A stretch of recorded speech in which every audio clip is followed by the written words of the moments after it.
Hi. Hey. Just enjoying this beautiful day out here. It's your birthday tomorrow. Yeah. How you feeling? About my birthday? Yeah. Pretty good. Mm-hmm. Feeling pretty good. Pretty excited. What's one thing you learned in the last year? Oh my. One thing I learned in the last year.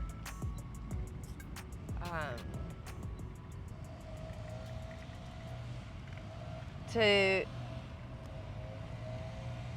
was gonna say silence is golden.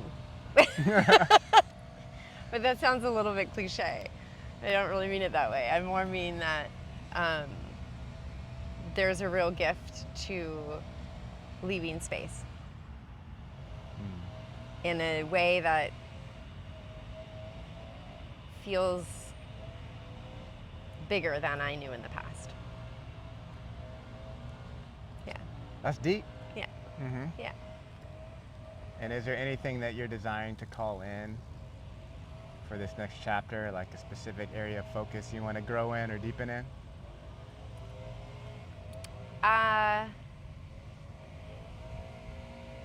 Yeah, I want to help more people.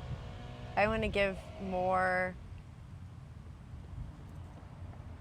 knowledge, I want to hold more space. I want to give back to people in a way that like my mentors have done for me along my journey in life. And I want to do that for others because it's a gift in and of itself for me. Right. Like it feels good to give and to teach and to share and to listen. Uh-huh. And I feel like two things. One, you can't give something you don't have. Mm-hmm. So in order to give people or help assist people to experience more peace, love, wisdom, joy, play, understanding, you have to cultivate those things internally. Yeah. First. So it's like your job to cultivate those things. Yes. So that you can be the emissary of them. Yes. Which I think is pretty cool. Yeah. We both like to learn. Big time seekers. Yeah. There's a little reprieve in the sun. I could take my glasses off for a minute. So if you've been following Down the Glow, then definitely know me. Probably know Jen at this point, but if you don't, hi. This is Jennifer Robinson. It's her birthday tomorrow. Yeah. And we connected when she was teaching yoga at Colony Square. Colony Square. Colony Square. Mm-hmm. And she has great energy. If you've been to one of her classes there at the Glow Up in 2023, then you know how she leads a group of people in this like playful but also like way that challenges you. Usually I feel like the classes I go to are either not challenging at all. They're usually not so challenging compared to a class in the studio. But your classes feel pretty challenging even when you're out in public, but they also feel light and playful and connective in the community. So after I experienced her class, I was like, yo, I really like your vibe. I have these silent disco headphones. Would you be interested in teaching a class in Piedmont Park? And she was like, yeah. Yes, please.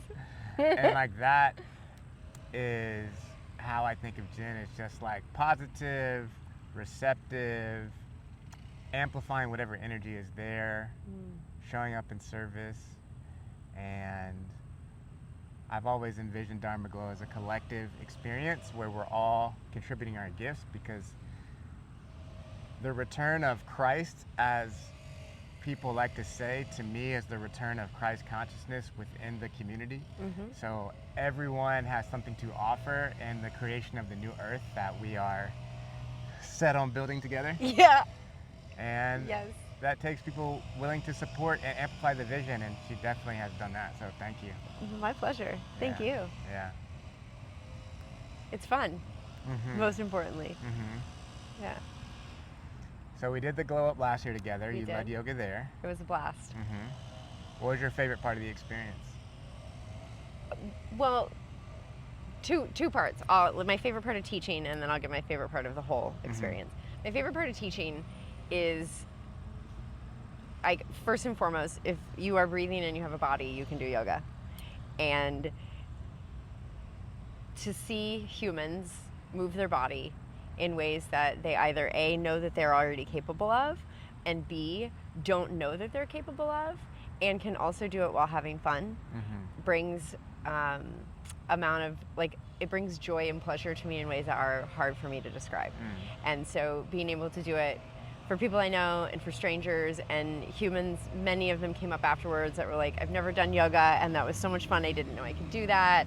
Or I've been doing yoga tons of times and that was just, I don't know, giving that gift of mindful movement through breath and body is my favorite part of teaching.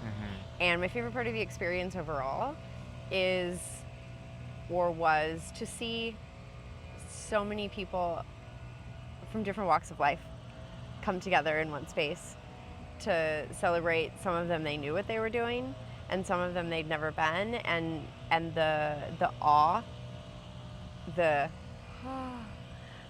openings that you see people experience at the glow up.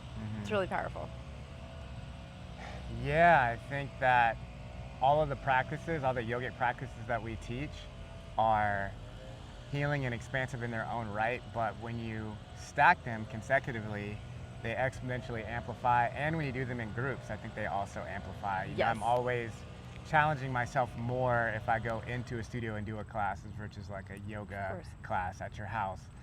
So there's something beautiful, and it's just easier. You know, like the hour kind of flies by when you're in a class, where if you're doing yoga at home for an hour, you're like, how long has it been? Yeah, it's that perceived effort, right? Like you effort a little bit more because there's like someone there with you. Yeah. Like, oh, they're doing it, I can do it. Right. And even though they might be like taking it easy for today, but your perception is that they're doing it, so you're capable of doing it too. Exactly. It amplifies like the bigness, for lack of a better word right now. And a few things we realized is, one, as great as it is to have these annual events, we definitely want more points of connection. So one thing we're really excited about is this online community that we're co-creating, which perhaps will be live by the time that you are watching this podcast, and you'll be able to find the link below us. But we're going to be teaching in there the different yogic principles, different things we've learned, how to integrate these higher concepts into our everyday lifestyle. We'll also be hosting book clubs. I think we're going to do separate books. Yeah. So what book did you say you were thinking about? I'm thinking about doing Inner Tradition of Yoga. Okay. It's one of my, I have a list, but that's the first one on my list. Yeah, I have a lot of esoteric spiritual books to study also, but I recently started reading this fiction book, which I believe I told you about. Yes, you have. Called Legends of Lemuria. And the cover alone is beautiful. Yeah, it's like fantasy, but it still has a lot of wisdom and self-help nuggets in there. They're just kind of played out in the characters, and I think it could be fun to have that like levity in there as well. I agree. What a beautiful day. It is beautiful. We've been renting some electric bikes. I have one, but we're renting one for her birthday, and we've been biking around. It's been magical. It's been really fun. So I think we're going to continue this on at the next location. We're going to figure out what that is. Adventure style. Adventure style. Adventure style. Adventure style. Doing things fun.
So, I always like to ask people their spiritual superhero story, starting from when they were born to what led them to their spiritual awakening and what that integration and expansion process was like.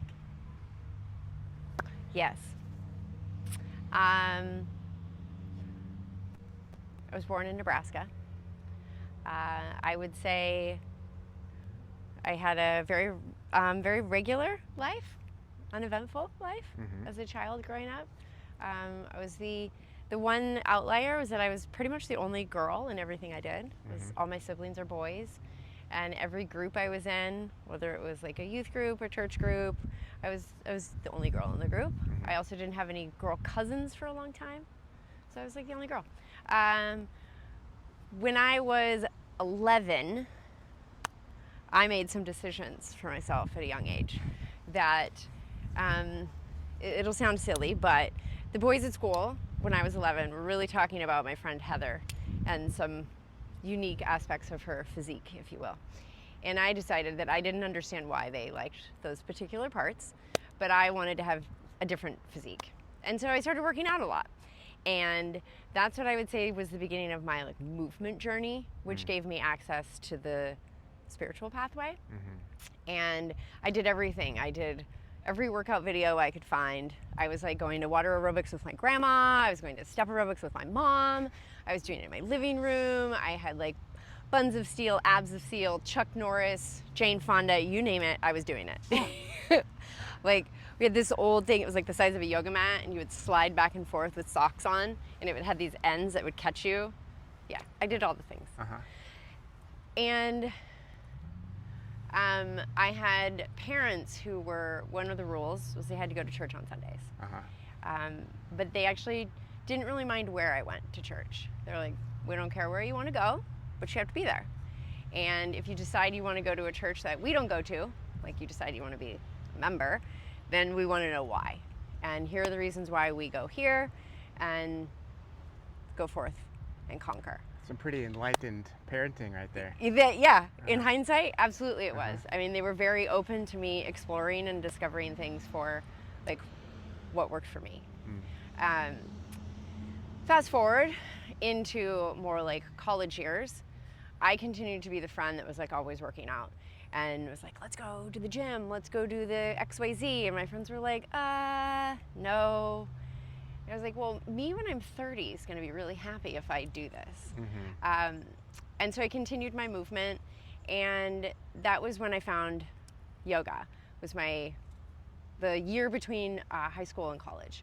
I found yoga, and I remember it was a video in my living room, and I was 10 minutes in, Rodney sun salutations, and I was like, shit. This is what I've been seeking. There was something at the time I couldn't describe it, but I just remember feeling like this feels really incredible. And I was like, I'm going to teach this someday. Took a long time. I continued to do yoga, continued to move, and then I did my yoga teacher training and started teaching, and that put me around just like a different crew of humans than I'd been around.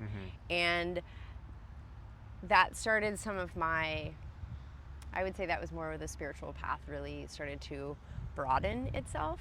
I got into meditation, I got into breath work in different ways. I kind of like went off at the time, not mainstream things, and found access to stuff that just started to maybe make sense for me and my like mind and my heart. And my practices became more routine, or what I would actually say ritual. My day-to-day habits were really dedicated times for me to connect to myself, to connect with source that lives inside me, so that I could show up as love. And here we are. I love that. It sounds like your parents created some very fertile soil for you to plant yourself in the place of your choosing, and then let it sprout organically. Yeah. How far can I take the metaphor? Probably really far. I think they also were just supportive at every juncture. which was like, if it makes you happy, then like how can you explore it deeper? Right. If it fulfills you and it makes you a better human, because that was also my parents saying, is like that you're a contributing member of society, Right. that you leave the world better than you found it. Mm-hmm. Yeah. Salt of the earth. Yes. Yeah. The Nebraska is real deep in there. So how long have you been in Atlanta? 5 years. And how does the energy suit you compared to some of the other places you lived? It has taken a little while for Atlanta to grow on me, Mm-hmm. but also I moved here and I was here for 6 months and then it was a pandemic. So that was a little bit unique. Right? Everyone had their own experience of the pandemic. And I also, Atlanta was the first city that I moved to that I made a conscious decision to not make friends, acquaintances, whatever, at the bar. So every other city, which no shame to the bar, I love it. I love a good cocktail with the best of them, but I made a choice that I didn't want that to be the way I began my friendships. And so I really had to seek out different places. Yoga's always been a home and a place where I've met people, but also then layer in the pandemic. So it took a little while for me to find my feet, if you will. But I really love it here. I think the people are fantastic. And I guess I always felt like, go where you can give and go where you can uplift. And that feels really present for me in Atlanta. I love that. Go where you can give and go where you can uplift. Yeah. Oh, thanks for reflecting that back. I felt that. I think we all felt it.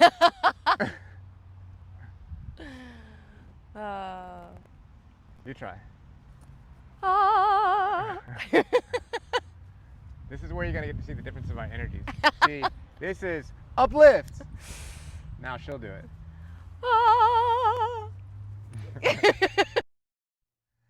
So one of the things that we're excited about creating and sharing is this container called Playful Presence, which is all about bringing more joy, play, fluidity into your lives, from the masculine polarity and the feminine polarity, and learning how to balance those things to be in divine union internally.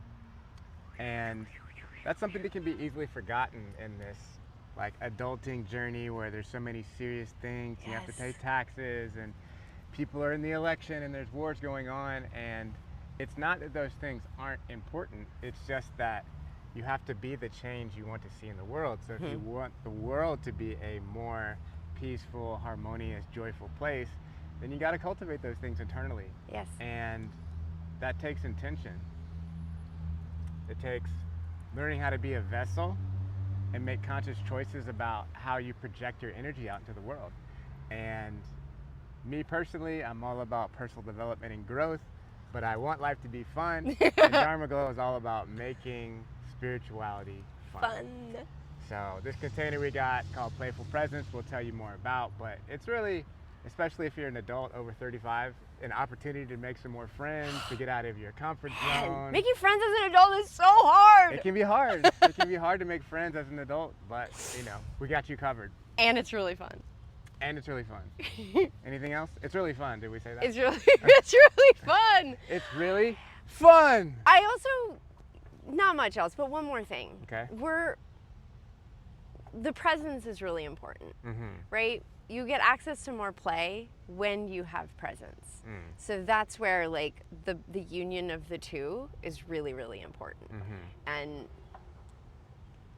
everyone, I think you can probably think of someone in your life, and maybe you're the someone who's not very present. And what it feels like when you're with someone who's really present to you, with you, about you. And when that's there, like it opens up doors and windows and skies to more play. I would agree 100%. Yeah! I mean, time is the greatest resource we have within this temporal realm. Obviously, we are eternal souls, but we also are humans. And learning how to merge those human and divine selves is like the whole point of life. So in that process, each second is so precious. You know, so if someone's giving you their attention, that's a beautiful thing. And if you're both engaged in sharing attention, the depth of connection you can have is based on the depth of presence that you're sitting with, right? Yes. So we're cultivating deeper presence so that we can have more fun. Yes. All right, let's go for one more adventure. We're having a good time biking all around Atlanta, so let's So good. keep up the play. Let's keep up the adventure. Let's go. Yeah.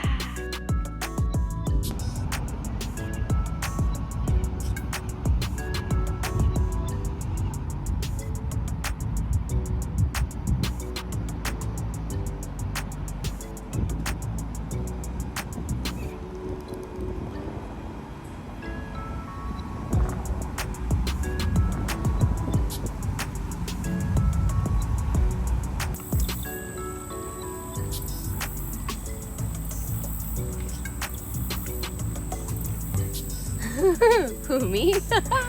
No, this edge one. Look at him. Doing life.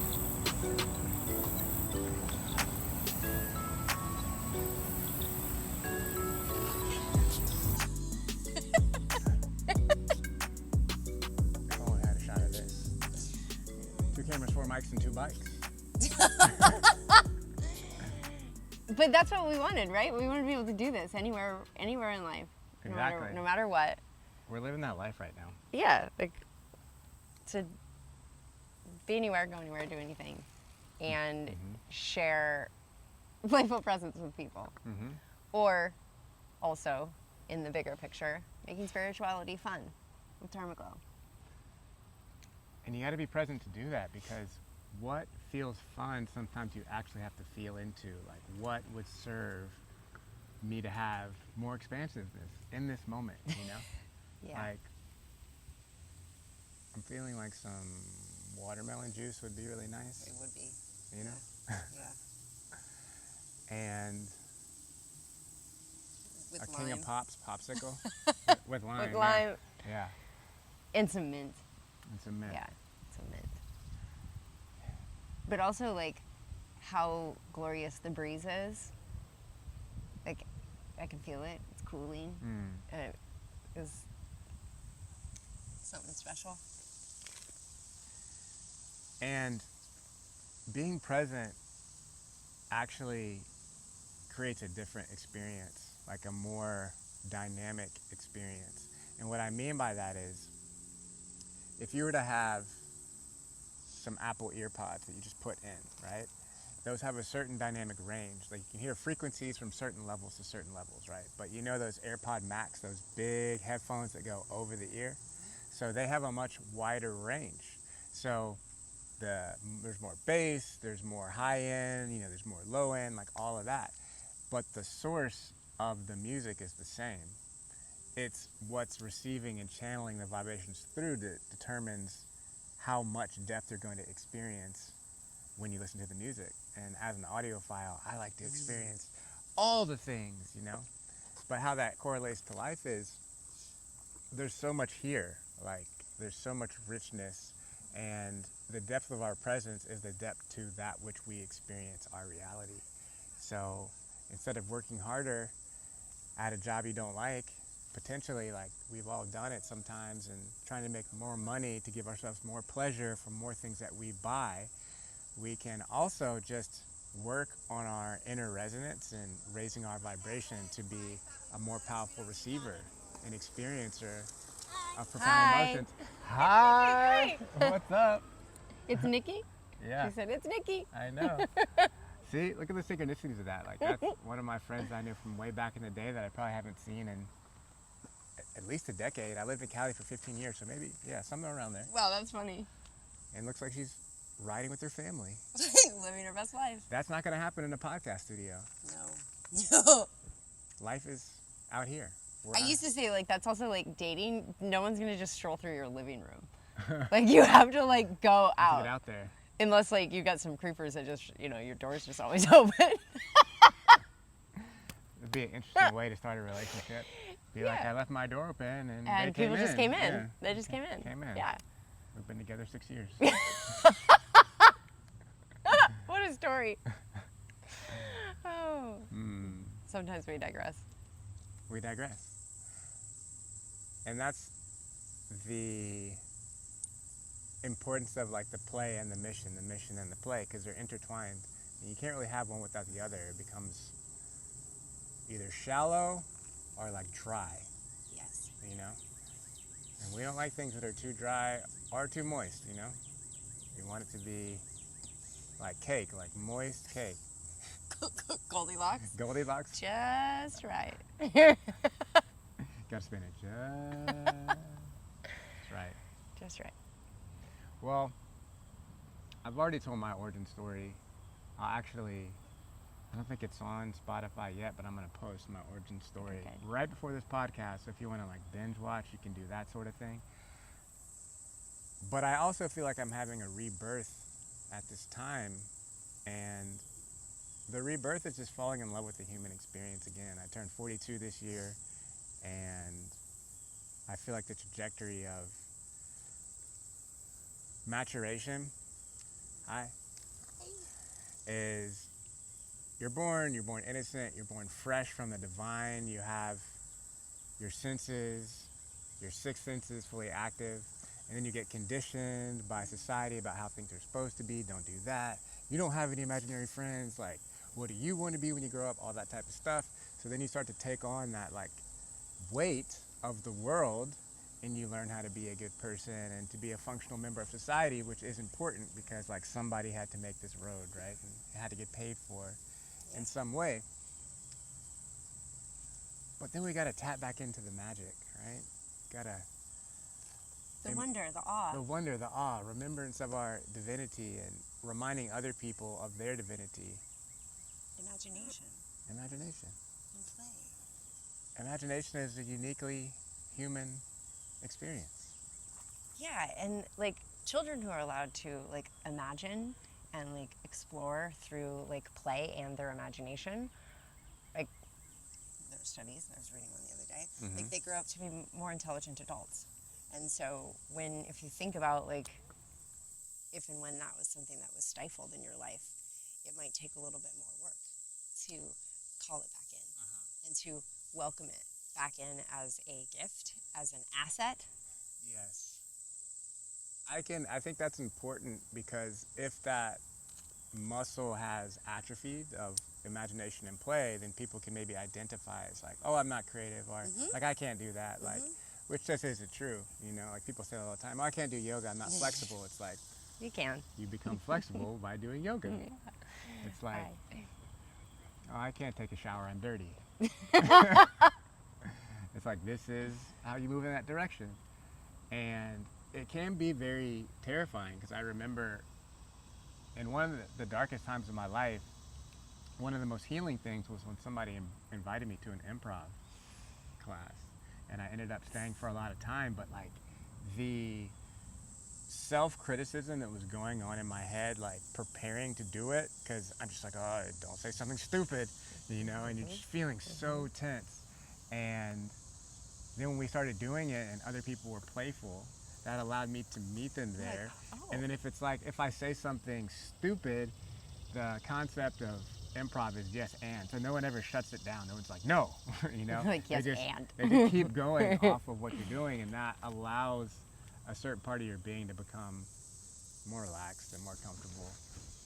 And it definitely started to help me open back up into connection and community in general, because once I realized I was the only one judging myself and I could choose to be playful if I wanted to, oh man, it just opened up so much. Like, mine wasn't with improv, it was with a dance class.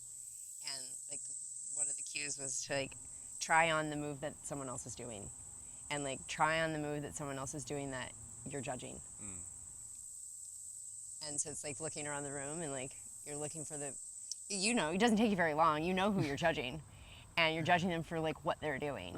And it was a powerful cue to just like, that person, now try on that movement. And like can you embody what sort of freedom they might be experiencing in that movement?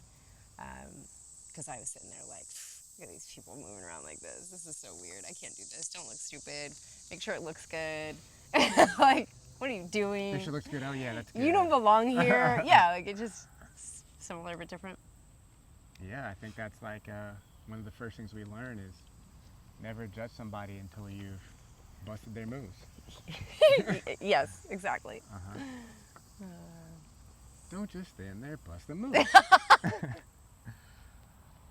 One of our favorite things to do, because we have a lot of co-working sessions, but we also take a lot of breaks to like dance. I have some headphones that pair up, and also one of the things we do is silent disco, yoga, dance sessions. So that's super fun, but just being able to tune into our own frequency and tap in whenever we want to is like really fun. It is. Like release the pressure of whatever and be like, it's time to play now. And it's fun to do that in public with a lot of people because essentially, or literally what everyone is doing is attuning to the same frequency.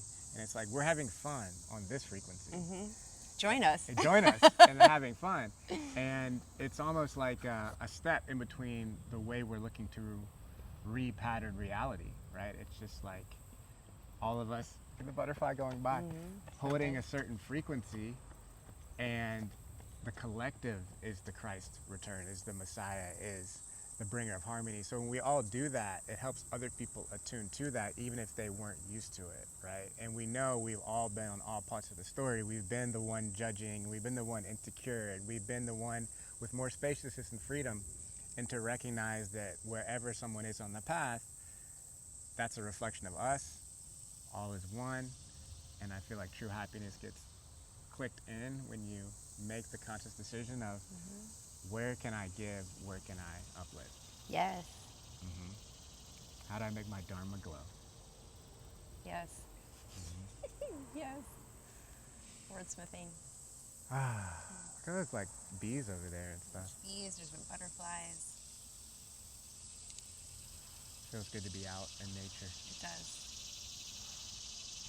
Well, this was a pretty unique podcast episode. It was fun.